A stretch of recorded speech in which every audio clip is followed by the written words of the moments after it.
India's access to 7 northeastern states is through one narrow strip of land, the Chicken's Neck. It's just 20 kilometers wide at its narrowest. Strategically vulnerable, economically inefficient. But there's an alternative. A 15-year-old plan to bypass Bangladesh entirely using Myanmar. It's called the Kaladan Multimodal Transit Transport Project, or KMMTTP. And after years of delay, it's suddenly become very important. Hi, you're watching the Indian Express, and in today's video, we will understand why the Northeast Kolkata link via Myanmar and not Bangladesh has become significant.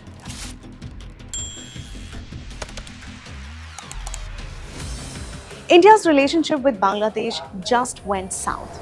After the fall of Prime Minister Sheikh Hasina in August 2024, one of Delhi's closest allies, a new interim leader, made a not-so-subtle jab. Northeast India is landlocked. Bangladesh is the only guardian of the ocean. That hurt. So now India is moving fast. The government has just greenlit a 166 kilometers 4-lane highway from Shillong to Silchar. That road will eventually stretch all the way to Zorinpui on the Myanmar border, linking the northeast to ports in Kolkata and Vizag via the Kaladan corridor. No more dependence on Dhaka. Now, this is the Kaladan Multimodal Transit Transport Project, and it combines several modes of transport. The journey begins in Kolkata. This 539-kilometer stretch between the two seaports will be covered by ship via the Bay of Bengal. Although this route has technically been operational for decades, India has invested significant resources to upgrade the Sitwe port to increase its capacity. This part of the project has been completed.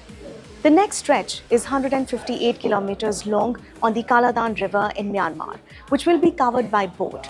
The MEA has invested in dredging the river and constructing requisite jetty facilities at Palitwa to handle 300-ton barges. The river is navigable and all work has been completed on this part of the project.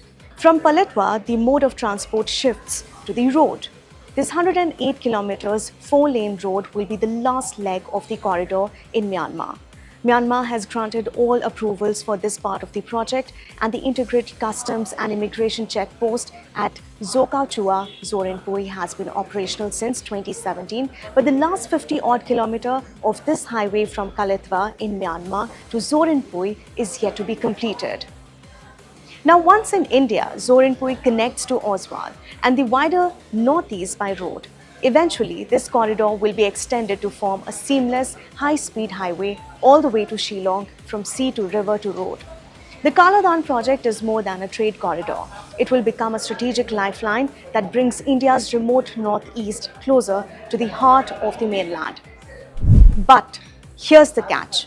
The Kaladan route runs straight through Rakhine state, one of the most conflict-ridden zones in Myanmar.